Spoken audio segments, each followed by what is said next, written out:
ٹھیک ہے رضی صاحب، ایک تو جو مولانا فضل الرحمان نے سیاسی گنجائش کا ایک فارمولا پیش کیا ہے اس پر آپ کیا کہیں گے؟ دوسرا یہ کہ سندھ میں نظر انداز کرنے کا شکوہ انہوں نے کیا ہے، جبکہ زرداری صاحب نے بھی انتخابات لیٹ کروانے پر اپنے تحفظات کا اظہار کر دیا ہے، کیا کہیں گے آپ؟ وہ تو انہوں نے اس لیے کیا ہے نا کہ زرداری صاحب ان کو کہہ رہے ہیں کہ آپ ہمارے اتحادی بنیں اور مسلم لیگ نون کے ساتھ نہ جائیں، لیکن دیکھیے بنیادی طور پہ ہمیں دیکھنا پڑے گا کہ اگر ایک ہی تجربہ بار بار ایک ہی ماحول میں کیا جائے اور اس کا ایک ہی رزلٹ نکلتا جائے تو پھر آپ اس کے بارے میں کیا کہیں گے؟ پھر آپ کی عقل کے بارے میں سوال ہوگا۔ جب عمران خان صاحب ڈائیلاگ کی بات کرتے ہیں یا جو پی ٹی آئی ڈائیلاگ کی بات کرتی ہے تو اس کا ایک مطلب ہوتا ہے، اور اس کے ہم بڑے مظاہر دیکھ چکے ہیں، اس کے اوپر بڑی سٹیٹمنٹ دے چکے ہیں کہ جنرل عاصم منیر اور عمران خان کو ایک کمرے میں بند کر دیا جائے اور اس وقت تک بند رکھا جائے جب تک وہ کسی نتیجے پہ نہیں پہنچ رہے۔ عمران خان صاحب کبھی بھی سیاسی پارٹیوں کے ساتھ مذاکرات کے حامی نہیں رہے، ایک مرتبہ نہیں، انہوں نے 20 مرتبہ سیاسی پارٹیوں کو جب وہ اقتدار میں تھے اور جب وہ اقتدار میں نہیں بھی تھے انہوں نے ہیوملیٹ کیا ہے، انہوں نے سیاست کو گالی دی ہے، اور وہ ہمیشہ سیاسی پارٹیوں کو ہیوملیٹ کر کے وہ چاہتے ہیں کہ آرمی چیف ان کے ساتھ بیٹھے اور ان کے ساتھ مذاکرات کریں۔ ایسے مذاکرات نہیں ہوا کرتے۔ پھر وہ چاہتے ہیں کہ چلیں اگر وہاں سے کوئی جرنیل یا کوئی ایجنسی کا بندہ آتا ہے تو میرے بھی سب آرڈینیٹ چلے جاتے ہیں، چلیں جی سب آرڈینیٹ چلے جاتے ہیں۔ ہم اس پریپوزیشن پہ بات کر لیتے ہیں۔ اس پریپوزیشن پہ بات یہ ہے کہ سپریم کورٹ کے اندر بیٹھے ہوئے عمر عطا بندیال نے ڈنڈے کے زور کے اوپر ڈیڈ لائن دے کے مذاکرات کروائے، اور ساری اپوزیشن نے جو اس وقت حکومت میں تھی انہوں نے مذاکرات کیے، اور سپٹمبر کے لیے الیکشن کی ڈیٹ فائنل کر لی گئی۔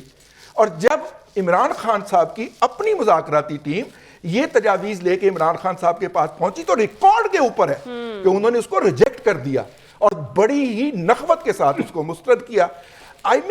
اس پورے بیک گراؤنڈ کے ساتھ ہم کہیں کہ جی زیرو سے شروع کر لیں، زیرو سے شروع کر لیں، بھائی وہ بندہ سیاسی پارٹیوں کے ساتھ مذاکرات کرنا ہی نہیں چاہتا، وہ اسٹیبلش کے ساتھ مذاکرات کرنا چاہتا ہے کہ مجھے اقتدار میں لا کے بٹھائیں۔ That's it. آپ کے خیال میں ابھی جو مذاکرات چل رہے ہیں ان کا کوئی فائدہ نہیں ہوگا؟ یہ جو مولانا فضل الرحمان صاحب نے بات کہی ہے وہ تو سیاسی پارٹیوں کے اندر مذاکرات کی بات کہی ہے، اور جو مذاکرات کی بات ہو رہی ہے علوی صاحب کے ذریعے وہ فوج کے ساتھ مذاکرات کی بات ہو رہی ہے۔ ہمیں اس کا پرسپیکٹو سمجھنا چاہیے کہ وہ کہنا کیا چاہ رہا ہے۔ ویسے دلچسپ بات یہ ہے یہ جو نواز شریف صاحب پاکستان آ رہے ہیں وہ سیاسی جماعتوں سے مذاکرات کے نتیجے میں آ رہے ہیں یا اسٹیبلشمنٹ کے ساتھ ڈیل کر کے آ رہے ہیں؟ اگلے ٹاپک سن تو لیں، اگلا ٹاپک یہ رکھ لینا، آپ تھوڑا سا سن تو لینا، آپ بھی حوصلہ کریں نا، برداشت نہیں ہوا کہ آخری میں کیسے نکل جاؤ۔ آپ نے بات ہی نہیں شروع کی نا، آپ نے کہا تو میں آپ سے پوچھنا چاہ رہا ہوں، ذرا بتا دیں کہ نواز شریف صاحب کس کے ساتھ مذاکرات کر کے پاکستان آ رہے ہیں؟ سیاسی جماعتوں کے ساتھ مذاکرات کی ہیں یا اسٹیبلشمنٹ کے ساتھ ڈیل کی ہے؟ سیاسی پارٹیوں کے ساتھ انہوں نے 15-16 مہینے حکومت کی ہے ان کی پارٹی نے مل کے، اب وہی پارٹیوں کو گالیاں نکال رہی ہیں اب جی، اور وہ پارٹیوں کو نکالیں گے تو یہ تو سیاست ہے۔ بھائی ڈیل کس سے کی؟ انہوں نے بھی اسی سے کی نا یار۔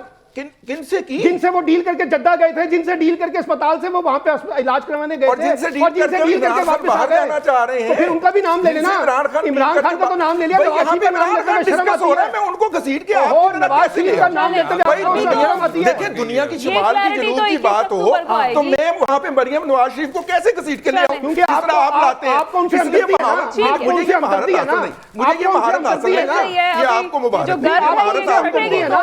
ان کی ہمدردی میں آپ اتنے ہمدردی میں مر جا رہے ہیں کہ آپ ان کے بارے میں بات کرتے ہوئے بھی شرم آتی ہے۔